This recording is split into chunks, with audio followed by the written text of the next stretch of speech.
Hello दोस्तों, कैसे हैं आप सभी लोग। उम्मीद है सभी स्वस्थ होंगे, मस्त होंगे, जबरदस्त होंगे। तो जैसा कि आप सब जानते हैं, आपके लिए यहाँ पर एमपीपीएससी असिस्टेंट प्रोफेसर के लिए यूनिट 1 के लिए क्लासेस चलाई जा रही हैं, जहाँ पर इतिहास विषय है।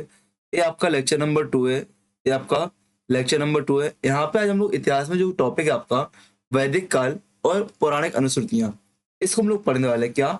वैदिक काल और पौराणिक पौराणिक अनुश्रुतियाँ। अब देखो, तो वैदिक काल की बात करते हैं तो पहले आपको इंडियन परिप्रेक्ष्य में बता दूं मैं आपके लिए।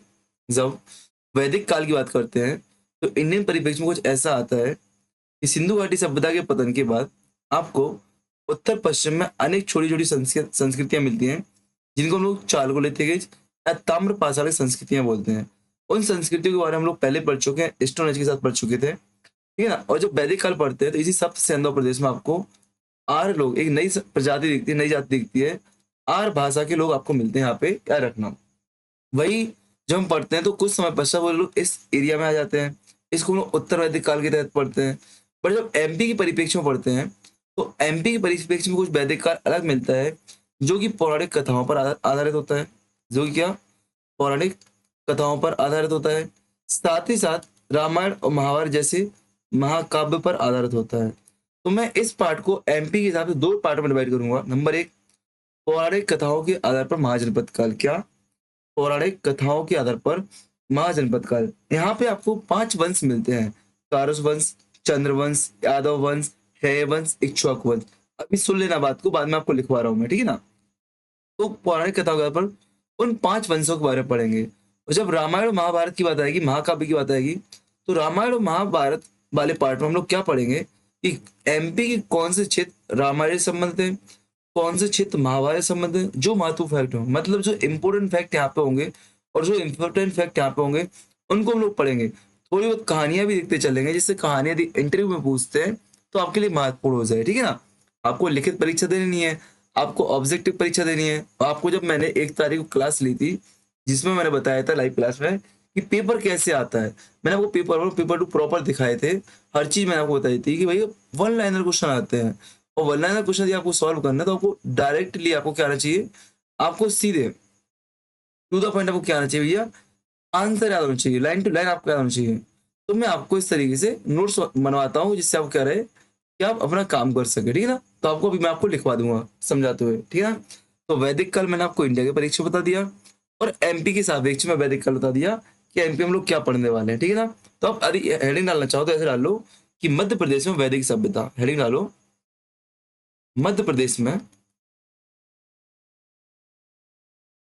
वैदिक सभ्यता। एक सेकंड देना। मध्य प्रदेश में क्या? वैदिक सभ्यता। इसकी हम जब बात करते हैं तो याद रखना, इसको हम लोग दो प्रकार से, हम लोग, मैंने क्या बोला आपको, एमपी में दो चीज पढ़ेंगे हम लोग। नंबर एक, पौराणिक काल पढ़ेंगे। क्या पढ़ेंगे हम लोग? पौराणिक काल पढ़ेंगे, जहां पर हम लोग 5 वंशों की जानकारी देखेंगे। क्या? हम लोग 5 वंशों की जानकारी देखेंगे, ठीक है ना। जिसमें हम लोग कारस वंश देख लेंगे, चंद्रवंश देख लेंगे, यादव वंश देख लेंगे, और साथ में आपको है ही और इक्ष्वाकु, है ही और इक्ष्वाकु वंश देख लेंगे। इन दो वंशों को हम लोग देख लेंगे, ठीक है ना। आपने मनु का नाम सुना होगा, ठीक है ना। यदु का नाम सुना होगा, नहीं सुना तो छोड़ दो, मैं आपको भी बताता हूँ। दूसरा हम लोग क्या देखेंगे इसमें, रामायण और महाभारत का काल देखेंगे। मतलब यहाँ पे आपको 2 क्लासेस मिलने वाली है, इतना हमने लिख लिया होगा, ठीक है। अब शुरुआत करते हैं। कुछ पॉइंट मैं आपको लिखना चाहूंगा, विशेष पॉइंट में ऐसा ऐसा लिख लो कि स्रोत, वैदिक काल की जो स्रोत है एमपी के लिए वो क्या क्या है, ठीक है ना। आप ऐसे भी लिख सकते हो। तो नंबर सबसे पहले, जो वैदिक कालीन ग्रंथों की जानकारी कहाँ से मिलती है? अरण्यक और ग्रंथों से। उत्तर वैदिक कालीन जानकारी कहाँ से? अरण्यक और ग्रंथों से मिलती है, ठीक है भैया। जो इंपोर्टेंट पॉइंट है मैं आपको वही लिखवाऊंगा। जैसे लिखेंगे आप लोग, विंध्य क्षेत्र का उल्लेख, आपसे पूछा गया है कि विंध्य क्षेत्र का उल्लेख निम्नलिखित में किस ग्रंथ में मिलता है, तो लिखना विंध्य क्षेत्र का उल्लेख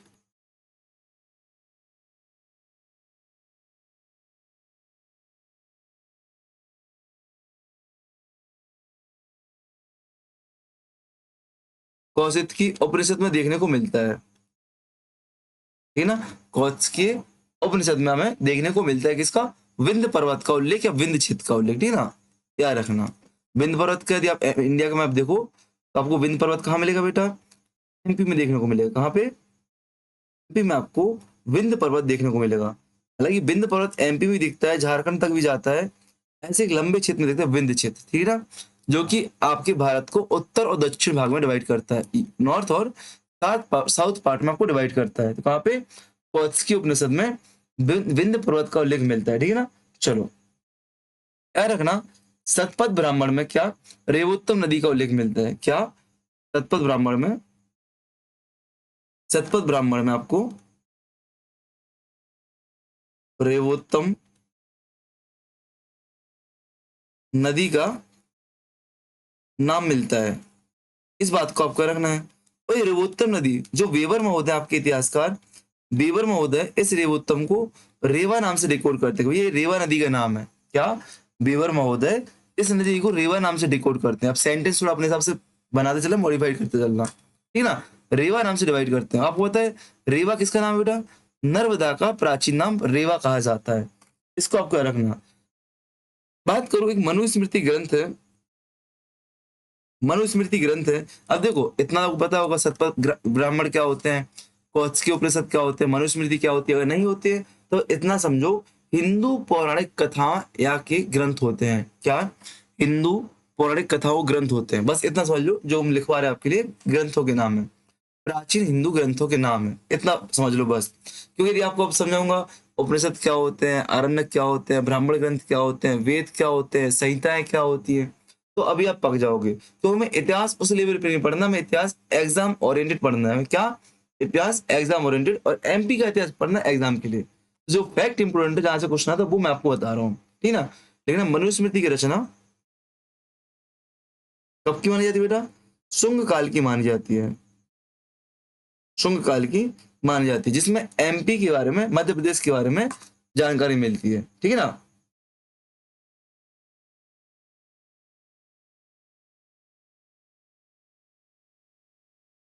ठीक है।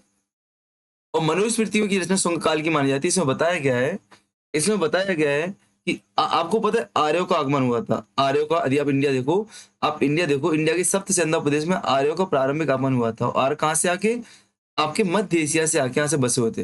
हालांकि अलग अलग इतिहासकार अलग अलग चीज बताते हैं। कोई बोलता है तिब्बत से आए थे, कोई बोलता है कि भूटान के रहने वाले हैं, कोई बोलता है कि उत्तरी पोल के रहने वाले आर्य लोग। लेकिन जो सबसे प्रचलित थ्योरी है कि मध्य एशिया से आए थे, आपके आल्पस पर्वत श्रेणियों के आसपास से आर्य लोग आके बसे थे। तो मनुस्मृति में जानकारी मिलती है कि आर्यों की एक शाखा का आगमन, आर्यों की एक शाखा का आगमन कहाँ पर, नर्मदा के क्षेत्र में हुआ था। नर्मदा के क्षेत्र में हुआ था, ठीक है ना। किसके नेतृत्व में, यादवों के नेतृत्व में, यादवों के नेतृत्व में। तो यही यादव, या इन यादव के पुरोहित कौन थे बेटा, पुरोहित कौन थे, तो इनके पुरोहित ऋषि अगस्त को माना जाता है। महर्षि ऋषि अगस्त को इनका पुरोहित माना जाता है। तो सेंटेंस क्या बन जाएगा कि मनुष्य स्मृति की रचना शुंग काल की मानी जाती है, जिसमें जानकारी दी गई है कि आर्यों की एक शाखा, आर्यों की एक शाखा यादवों के नेतृत्व में नर्मदा के क्षेत्र में आके निवास करती है। नर्मदा कहाँ पे, एमपी के साउथ पार्ट में आपको देखने को मिलता है, ठीक है ना। जिनके पुरोहित ऋषि अगस्त को माना गया है। किनको, ऋषि अगस्त को माना गया है, ठीक है। चलो एक और पॉइंट लिखेंगे आप लोग साथ में, ठीक है ना। उत्तर वैदिक काल में, उत्तर वैदिक कालीन ग्रंथों में, उत्तर वैदिक कालीन ग्रंथों में निषाद जाति का उल्लेख मिलता है, मिलता है, जो कि मध्य प्रदेश के, जो कि मध्य प्रदेश के घने जंगलों में, पूर्वी घने जंगलों में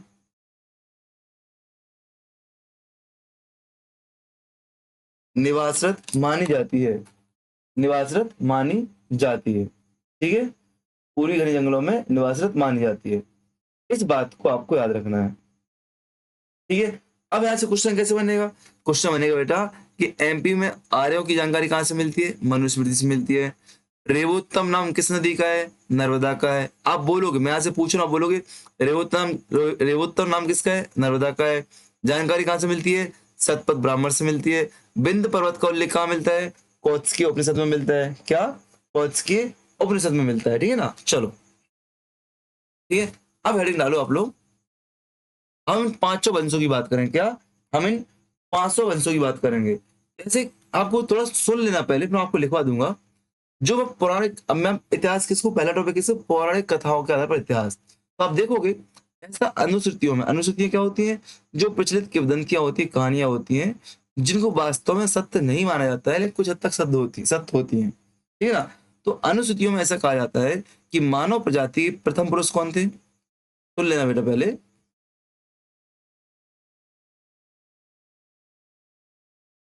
मानव प्रजाति के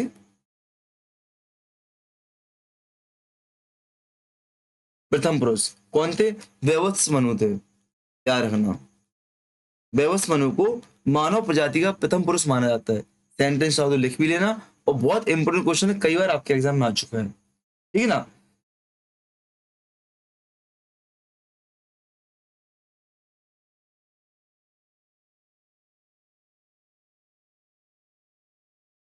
अच्छा, वैवत्स मनु कौन थे? वैवत्स मनु कौन थे? तो वैवत्स मनु के बारे में बता दूं, जो भगवान सूर्य हैं, भगवान सूर्य का विवाह है, सुन लेना पहले, कि भगवान सूर्य का विवाह किससे? सूर्य की पुत्री, सॉरी, विश्वकर्मा की पुत्री, विश्वकर्मा की पुत्री संध्या से हुआ था। क्या? संध्या से हुआ था। इनसे इनको दो पुत्र और एक पुत्री की प्राप्त हुई थी। दो पुत्र और एक पुत्री की प्राप्ति हुई थी। उनके नाम क्या है? यदि पुत्र की बात की जाए तो दो पुत्रों के नाम क्या है? पुत्रों का नाम देखो, वैवत्स मनु, वैवत्स मनु, और साथ में यम, दूसरे पुत्र का नाम यम। और पुत्री की बात की जाए तो पुत्री का नाम यमुना। क्या था बेटा? यमुना नाम था पुत्री का, जो कि यमुना रिवर आज के नाम से जानी जाती है। ठीक है ना? यमुना नाम था। मैंने क्या बताया कि मध्य प्रदेश के इतिहास में पढ़ते हैं कि मानव प्रजाति का प्रथम पुरुष कौन था? वैवत्स मनु को माना जाता है। और वैवत्स मनु किसके पुत्र है? भगवान सूर्य के पुत्र माने जाते हैं। भगवान सूर्य का विवाह भगवान विश्वकर्मा की पुत्री संध्या से हुआ था, जिनसे उन्हें तीन संतानें प्राप्त हुई थी। दो पुत्र थे, एक पुत्री थी। दो पुत्रों का नाम वैवत्स मनु और यम था, और पुत्री का नाम यमुना था। ठीक है ना? अब जो आपको वंश मिलेंगे, वो पांच वंश कहीं ना कहीं आपके वैवत्स मनु से उत्पन्न माने जाते हैं। क्या? वैवत्स मनु से आपको उत्पन्न माने जाते हैं। कैसे माने जाएंगे? आपको दिखाते हैं हम आपको। ठीक है ना? हम लोग किन पांच वंशों की जानकारी पढ़ने वाले हैं? जो आपको प्रमुख पांच वंश मिलते हैं अनुश्रुतियों में, आपको प्राचीन इतिहास में, उन पांच वंश में कौन कौन से लिखना है एक बार फिर से। तारस वंश, चंद्रवंश, यादव वंश,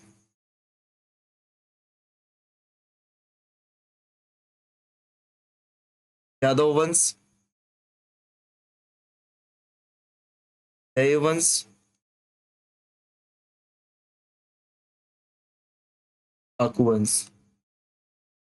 इन पांच वंशों के बारे में पढ़ना है। अगर इन पांच वंशों की बात की बेटा, तो कारुस वंश और इक्ष्वाकु वंश को, क्या?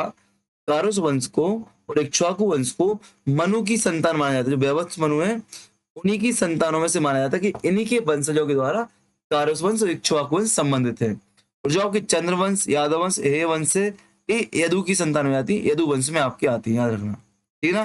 क्वेश्चन पूछा नहीं जाएगा, बट इन शॉर्ट में बता दिया। अब हेडिंग डालें कारुस वंश। शुरुआत करते हैं लोग कहां से बेटा? कारुस वंश से हम लोग शुरुआत करते हैं। कारुस वंश, सबसे पहले कारुस की कहानी देखते हैं। अब आप लोग साथ थोड़ा लिखते जा रहे होगे, पेन कॉपी आप लोग चला रहे होगे। अगर नहीं चला रहे हो तो पहले सुनते जाओ, फिर क्लास को रिपीट करना, फिर आप लिख लेना। क्लास को रिपीट करना, फिर आप लिख लेना। बात की जाए कारुस वंश की, तो यहाँ क्वेश्चन बनता है क्षेत्र और आपके संस्थापक। इन वंशों में जो महत्वपूर्ण है क्षेत्र, तीन चीज आपको पढ़नी है। किस क्षेत्र में था? संस्थापक कौन है? महत्वपूर्ण व्यक्ति कौन है? और प्रमुख घटना पढ़नी है।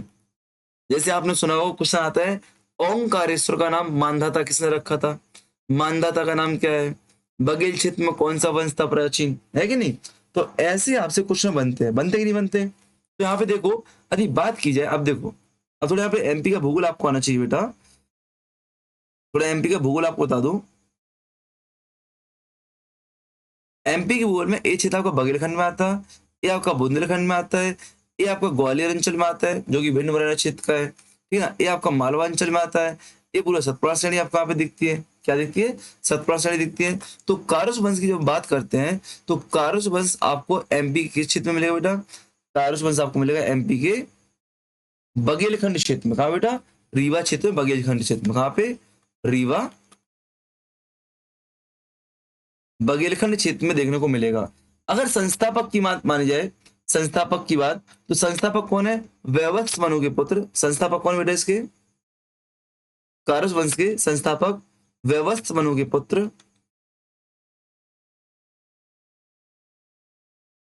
पुत्र कारस को माना जाएगा।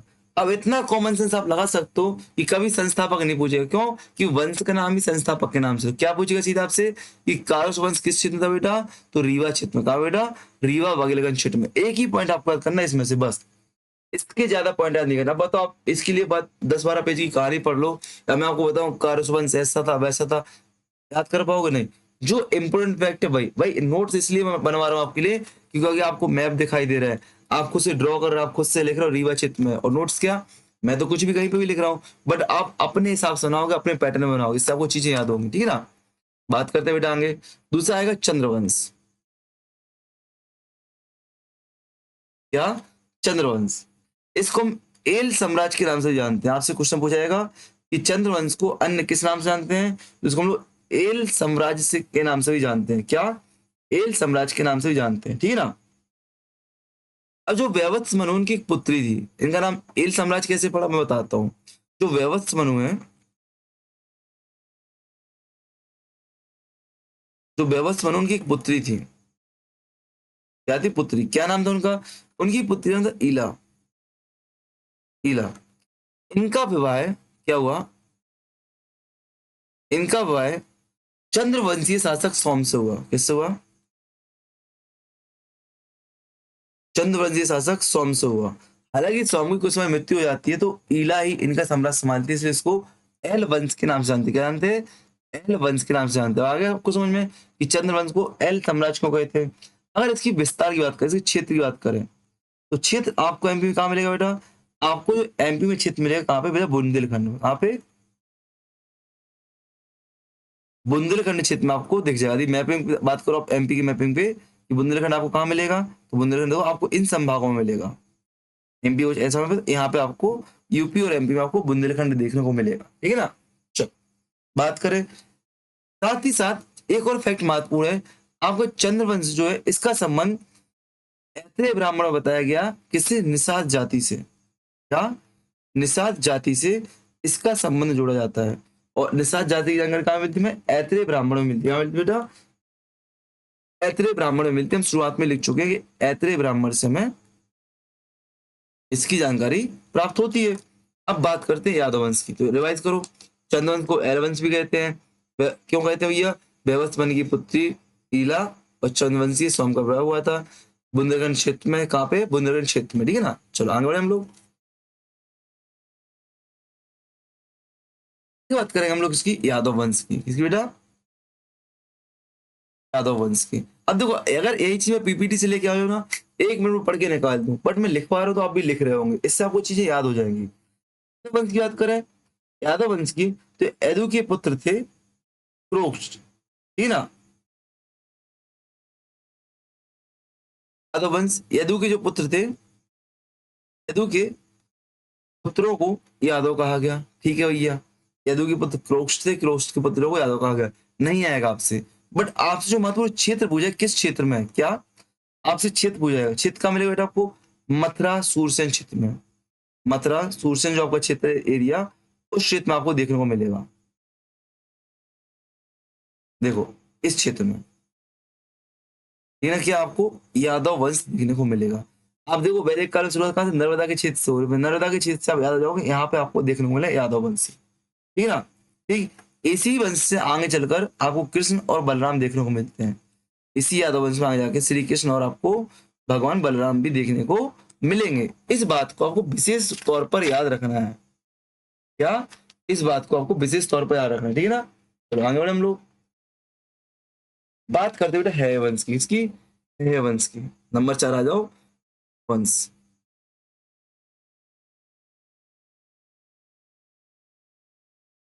है वंश क्या है भैया? यादव वंश की एक शाखा मानी जाती है। यादव वंश की एक शाखा मानी जाती है, ठीक है भैया। यदु के जो पुत्र था, यदु का जो पुत्र था सहस्त्राजीत। यदु के पुत्र सहस्त्राजीत के, यदु के पुत्र सहस्त्राजीत और सहस्त्राजीत के पुत्र है ने इस वंश की स्थापना की थी। है ने इस वंश की स्थापना की थी। और है वंश आपके एमपी में इसलिए महत्वपूर्ण है कि यहाँ से क्वेश्चन आते हैं। फिर सुनना, यादव वंश की एक शाखा मानी जाती है। सुनना, यादव वंश की एक शाखा मानी जाती है, क्यों? क्योंकि यदु के एक और पुत्र थे, सहस्त्रजीत, मतलब 1000 भुजाओं वाले सहस्त्रजीत। इनके जो पुत्र थे,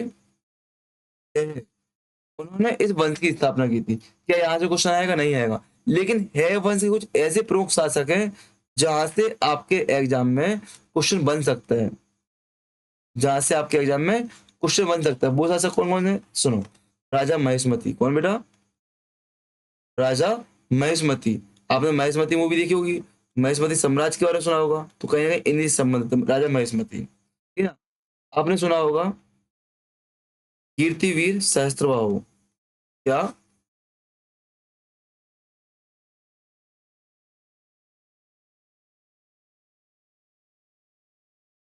कीर्तिवीर सहस्त्रबाहु, इनकी और एक कहानी प्रचलित है। आपने क्या, आपने नर्मदा नदी पर सहस्त्र धारा धारा जलप्रपात सुना होगा, वो इन्हीं की कहानी है।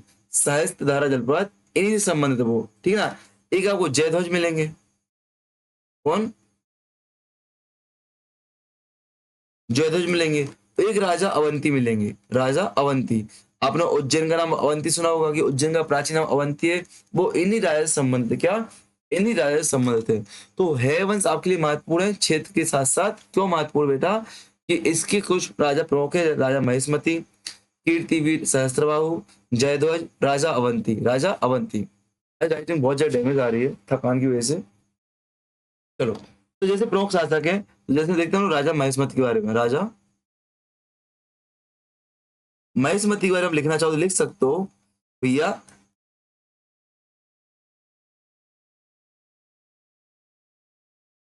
इनकी एक बहुत फेमस चीज पूछी जाती है आपसे। एक क्वेश्चन पूछा जाता है कि किसने इक्ष्वाकु वंशी राजा मुचुकुंद को पराजित किया था? तो राजा महेशमती ने। तो याद रखना, राजा ऐसे लिख लो कि राजा महेशमती,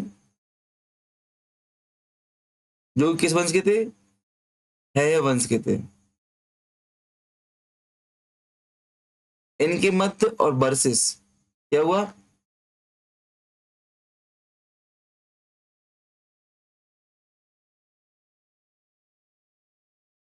इक्ष्वाकु वंशी राजा, इक्ष्वाकु वंशी राजा मुचुकुंद के मध्य युद्ध होता है। मतलब इन दोनों के मध्य वर्सेस का होता है, युद्ध होता है। इसमें राजा महेशमत की जीत होती है और मुचुकुंद हार जाता है। यहाँ से क्वेश्चन बनेगा कि है वंश के किस शासक ने इक्ष्वाकु वंशी राजा मुचुकुंद को पराजित किया था? क्या किया था? पराजित पराजित किया था। किसने किया था बेटा? आपके राजा महेशमत ने। राजा महेशमत ने पराजित किया था। इस सेंटेंस को आपको याद रखना, क्वेश्चन यहाँ से पूछा गया आपसे, ठीक है। और जब जीता था तो नर्मदा नदी के तट पर जो इक्ष्वाकु वंशी राजा थे, कहाँ पे? नर्मदा के आसपास के क्षेत्रों में शासन करते थे। बाद में लोग अयोध्या पहुंचे, बाद में लोग अयोध्या पहुंचे।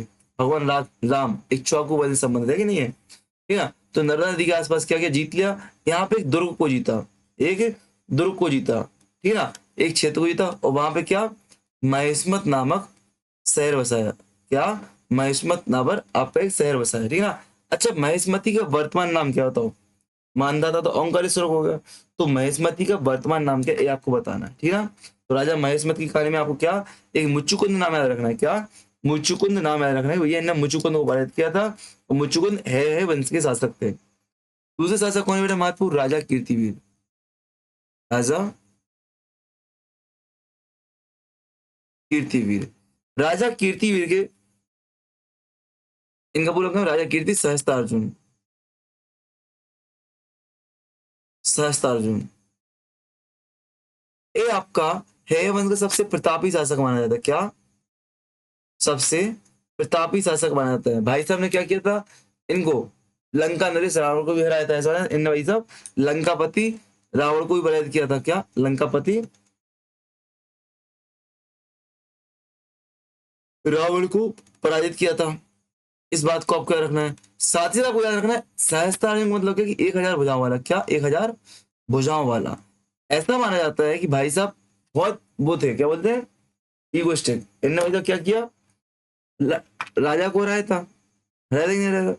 तो ऐसे इनके मन में आया कि नर्मदा नदी बहुत तेज चलती है, क्यों ना इसके वेग को रोका जाए, क्यों ना इसके वेग को रोका जाए, इसके वेग को कम किया जाए। तो भाई साहब ने क्या किया, अपनी 1000 अपनी क्या 1000 भुजाओं के साथ नर्मदा के वेग को रोकने का प्रयास किया, नर्मदा के वेग को रोकने का प्रयास किया। तभी से नर्मदा क्या हुई, रोकी तो नहीं रही, 1000 धाराओं में विभाजित हो गई। इसके बाद क्या होना, सहस्त्र धारा जलप्रपात बनता है। क्या बनता है, सहस्त्र धारा जलप्रपात बनता है। ध्यान रखना, इन्हीं से सहस्त्र धारा जलप्रपात की घटना फेमस है। और सहस्त्र धारा जलप्रपात कहाँ बेटा, एमपी में महेश्वर में। महेश्वर किस जिला में बेटा, खरगोन में। तो आपसे पूछेगा खरगोन का सहस्त्र धारा जलप्रपात किससे संबंधित है, है वंश के राजा कीर्तिवीर सहस्त्रार्जुन से संबंधित है। इनके बारे में एक और कहानी फेमस है कि इनका वध परशुराम ने किया था। इनका जो वध किया था परशुराम ने किया। भाई अपने बल की ताकत में भैया बेशुमार ताकत है, बेशुमार बल है, तो कुछ गलत काम किया तो इनका वध किसने, परशुराम जी ने इनका वध किया था। अब परशुराम ने वध क्या किया था, क्या संबंध है आपको, तो परशुराम से संबंध ऐसा है कि भाई साहब परशुराम के पिता थे कौन, परशुराम के पिता थे जमदग्नि। क्या नाम थे, जमदग्नि, ऐसे जमदग्नि। परशुराम के पिता जमदग्नि जी थे। इन्होंने क्या किया कि परशुराम के पिता की गाय थी कामधेनु, क्या क्या थी, कामधेनु गाय थी, उसको चुरा लिया, उसको चुरा लिया और इनके पिता का वध कर दिया।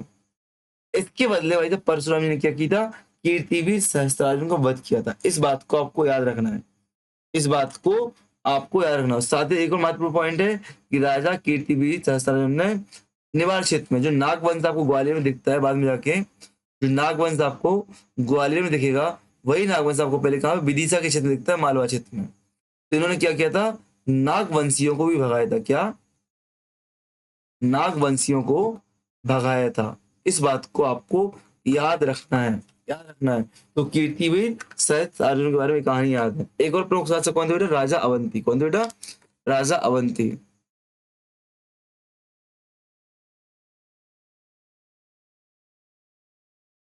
राजा अवंती एक प्रमुख शासक है, याद रखना, ठीक ना।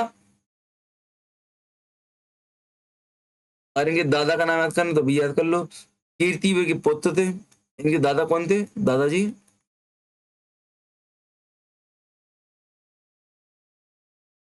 कीर्तिवीर सहस्त्रार्जुन, कौन थे इनके दादाजी थे। इनके पिता का नाम क्या बेटा, पिता का नाम ताल,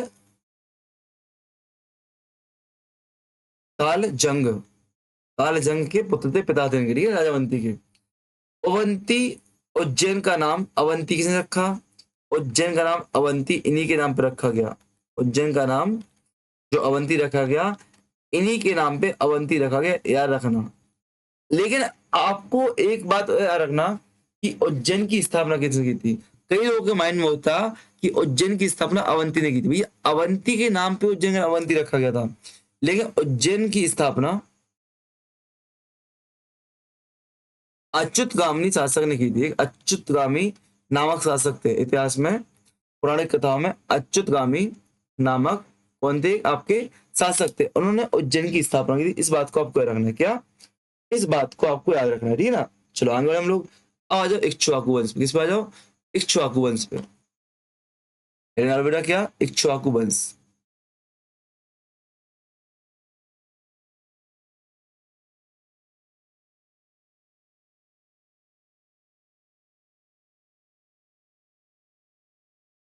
इक्ष्वाकु वंश की बात करें तो भैया मनु के पुत्र इक्ष्वाकु ने इसकी स्थापना की थी। मनु के पुत्र इक्ष्वाकु ने इसकी स्थापना की थी। शुरुआती दौर में आपको कहाँ मिलेगा बेटा, शुरुआती दौर में आपको मिलेगा, अरे भाई शुरुआती दौर में आपको मिला। आज राइटिंग ना बहुत गंदी आई हुई है, आप बिलीव नहीं करोगे। अभी रात का समय हो रहा है, क्लास का 3 बज रहे हैं। अब क्लास रिकॉर्ड की जा रही है कि आपका जस्ट 1 तारीख को, मतलब मैंने शाम को क्या किया था, आपसे लाइव मिले थे। लाइफ के बाद घर पे था मैं, मेडिकल इशू बताया चल रहा था, पिताजी की तबीयत खराब हुई, उनके साथ बैठा हुआ था, अभी जस्ट फ्री हुआ है, कल उनको लेके मॉर्निंग में सागर जाना है। तो दैट मीन्स नॉट पॉसिबल कि मैं क्लास लाइव कर सकूँ या तुरंत रिकॉर्ड कर सकूँ। तो अब जाके मैं क्या कर रहा हूँ, रिपोर्ट कर रहा हूँ, क्या कर रहा हूँ, रिकॉर्ड कर रहा हूँ, याद रखना। रात में रिकॉर्ड चल रही है इसलिए आवाज भी डाउन है, राइटिंग भी डाउन है, आंखें भी बहुत ज्यादा डाउन है।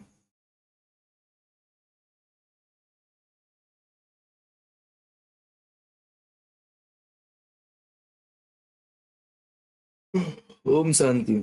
चलो, तो इक्ष्वाकु वंश की बात करते हैं। इक्ष्वाकु वंश आपको कहाँ मिलेगा बेटा, एमपी के साउथ में, निवाड़ क्षेत्र में, ठीक है ना, छत्तीसगढ़ में, दंडकारण्य के पठारों पे आपको मिलेगा। कौन, इक्ष्वाकु वंश मिलेगा। और इक्ष्वाकु वंश के प्रमुख जो शासक है आपके, इनमें तीन नाम आते हैं। एक तो मानधाता मिलते हैं आपको, मानधाता महोदय मिलेंगे। एक आपको पुरुकुत्स मिलेंगे, कौन मिलेंगे, पुरुकुत्स महोदय मिलेंगे, लिखते चल रहा साथ में पुरुकुत्स। एक आपको मुचुकुंद मिलेंगे, मुचुकुंद मिलेंगे। आपने देखा था कि महेशमती ने मुचुकुंद को हराया था, किसने, महेशमती ने मुचुकुंद को हराया था कि नहीं हराया था, चलो ठीक है ना, हराया था कि नहीं हराया था। तो राजा मानधाता का लिखना आप थोड़ा सा, राजा मानधाता महत्वपूर्ण है, तो राजा मानधाता का लिख सकते हो क्या बेटा, कि राजा मानधाता एमपी के जो राजा मानधाता है, जो आपके महाकाल हैं, जो आपके भगवान शिव हैं, भगवान शिव के अखंड उपासक थे। क्या, भगवान शिव के अखंड उपासक थे। इन्होंने क्या किया था, एमपी के ओंकारेश्वर में, कहा बेटा, एमपी के ओंकारेश्वर में इन्होंने क्या किया, नर्मदा के एमपी के पश्चिमी क्षेत्र में ओंकारेश्वर में ममलेश्वर ज्योतिर्लिंग की स्थापना कराई थी। ममलेश्वर ज्योतिर्लिंग की स्थापना कराई, कहां पे बेटा, कहां पे, ओंकारेश्वर में।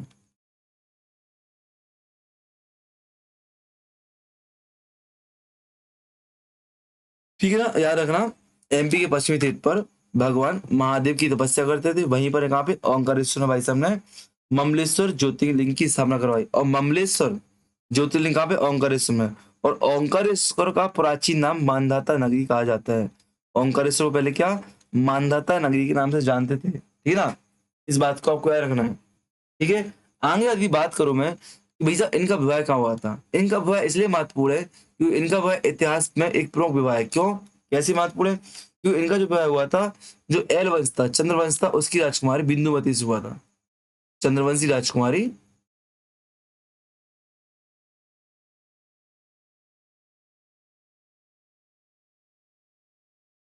बिंदुमती से इनका विवाह हुआ था। इनके तीन पुत्र और एक पुत्र रत्न की प्राप्ति हुई थी। तीन पुत्र थे इनके और एक पुत्री थी। तीन पुत्र एक पुत्री। पुत्र में कौन थे, पुरुकुत्स, जो कि इस वंश का एक महत्वपूर्ण शासक भी रहा है। पुरुकुस, अम्बरी,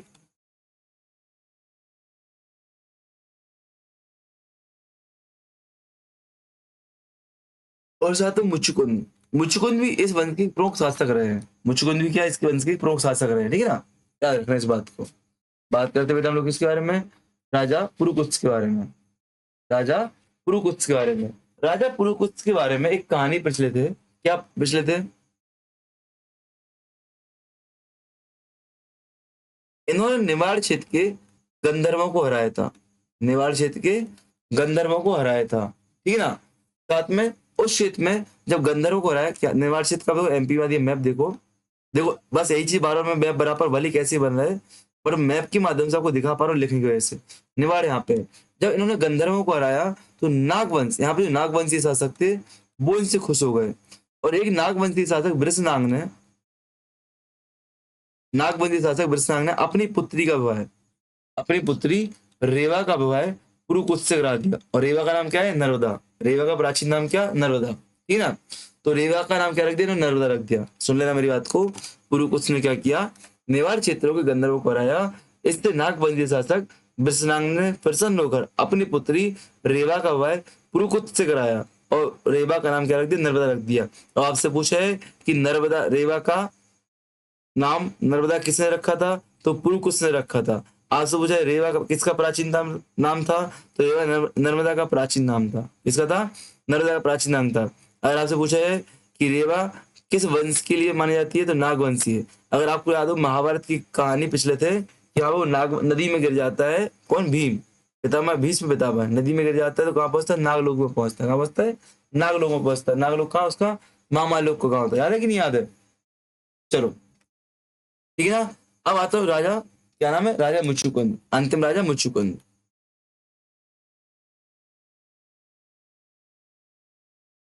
राजा मुचुकुंद, इनके बारे में याद रखना, किस क्षेत्र में थे भैया राजा मुचुकुंद? पारियात क्षेत्र में। पारियात इनके समय काल में पारियात पर्वत की जानकारी मिलती है, जिसका नाम क्या, जो कि काकड़ी बाड़ी है। एमपी दक्षिण में आपको काकड़ी बाड़ी पर्वत श्रृंखला दिखेगी, ठीक ना। ऋक्ष पर्वत की जानकारी मिलती है इनके समय पे, क्या, ऋक्ष पर्वत की जानकारी मिलती है कि इनका शासन ऋक्ष पर्वत के क्षेत्र में था। ऋक्ष पर्वत का वर्तमान का बेटा अमरकंटक, क्या नाम है, अमरकंटक। तो यार है ना, ऋक्ष पर्वत किसका नाम है, अमरकंटक का नाम है। अमरकंटक आपसे पूछा जाएगा, ठीक ना। मुरैना में क्या किया था, आपसे पूछा जाएगा मुचकुंद की गुफाएं कहाँ पे है, एमपी में मुचकुंद की गुफाएं कहाँ पे है, तो राजा मुचकुंद ने क्या किया था, मुचकुंद ने मुरैना में गुफाओं का निर्माण कराया था। तो आपसे पूछेगा कि मुचकुंद की गुफाएं किस जिले में, तो मुरैना जिले में। किस जिले में बेटा, मुरैना जिले में। किस जिले में, मुरैना जिले में। और मुचकुंद ने ही अपने पूर्वज मानधाता के नाम पर ओंकारेश्वर में मानधाता नगरी को बसाया था। क्या, मानधाता नगरी को बसाया था, ठीक है ना। इस प्रकार हमने देखा एक पांचों स्तर आपके लिए महत्वपूर्ण थे। इस बार क्या देखा हमने, एक पांचों स्तर अपने महत्वपूर्ण थे, पांचों वंश महत्वपूर्ण थे। इन पांचों वंशों को देखा। अब जो आपका आएगा रामायण और महाभारत कल आएगा, जिसमें हम लोग प्रमुख क्षेत्र देखेंगे, चित्रकूट देख लेंगे, मंदसौर देख लेंगे, पवाया देख लेंगे, कुंतवार देख लेंगे, है कि नहीं। भगवान राम के बारे में सबरी आश्रम, वाल्मीकि आश्रम थोड़ा बड़ा होगा, रामायण का और महाभारत का थोड़ा बड़ा होगा, याद रखना। आज की क्लास से जरूर बड़ा होगा, आज दूसरी क्लास थी, कुछ कमियां आपकी रही होंगी, लेट नाइट रिकॉर्ड की जा रही है, बट मैंने प्रयास किया कि आपके नोट्स बन सके। राइटिंग मेरी बहुत गंदी है, मुझे पता है, और मेरे से बेहतर आप जानते हो, आपसे बेहतर मैं खुद जानता हूँ मेरी राइटिंग कितनी गंदी है, बट आज हाथ काम नहीं कर रहा था, तो और ज्यादा राइटिंग गंदी हुई है। बट उम्मीद है आपको सेशन आप अगर लिख लोगे तो आपको सारी चीजें याद करने में आसानी होंगी। आप बोलो समझ में नहीं आया, तो समझ में इसलिए नहीं आया कि मैं टू द पॉइंट बहुत शॉर्ट में चल रहा हूँ। इतनी मुचुकुंद राजा परिजात, ठीक है ना, पुरुकुत्स, इनके बारे में हम लोग क्लास में लेते बहुत लंबी लंबी कहानियां चलती हैं, पर उतनी लंबी कहानियां करने का समय भी नहीं है और करने का कोई मतलब भी नहीं है, ठीक है ना। तो मिलते हैं नेक्स्ट क्लास में। Best of luck, best of luck, best of luck. आपसे लाइक कमेंट शेयर का मैं बोलूंगा नहीं, आपसे इतना जरूर बोलूंगा कि यदि आपने एंड तक क्लास देखी है तो आप रेगुलर क्लास फॉलो कर रहे हैं, और रेगुलर क्लास फॉलो कर रहे हैं तो आपको डेली जो नोट्स बनाए जा रहे हैं, यदि आप उनको लिख रहे हो तो डेली आपको ग्रुप में अपलोड करना है। किस ग्रुप में अपलोड करना है, जिस ग्रुप में मैं और आप कॉमन हो, किसी भी ग्रुप में आप अपलोड कर दोगे। जिस ग्रुप में मैं और आप कॉमन हो उसमें किसी में भी आप क्या कर सकते हो, इस फोटो को अपलोड कर सकते हो, नोट्स को अपलोड कर सकते हो, जिससे मुझे पता रहे कि हाँ आपने क्लास देखी है, और मैं भी एक बार रिवाइज कर लूँ नोट्स को, जिससे अगर लगता है मैं कुछ गलती चीज बता दी, गलत बता दी है तो उसमें सुधार करवा सकूँ, ठीक है ना। उसमें क्या सुधार करवा सकूँ, क्योंकि मैं अपनी क्लास को वापस देखने कभी नहीं बैठता हूँ, ठीक है ना। तो बेस्ट ऑफ लक, जय हिंद, जय भारत, जय हिंद, जय भारत। डेली मॉर्निंग में आपको 6 बजे क्लास मिलेगी, मिलती रहेगी।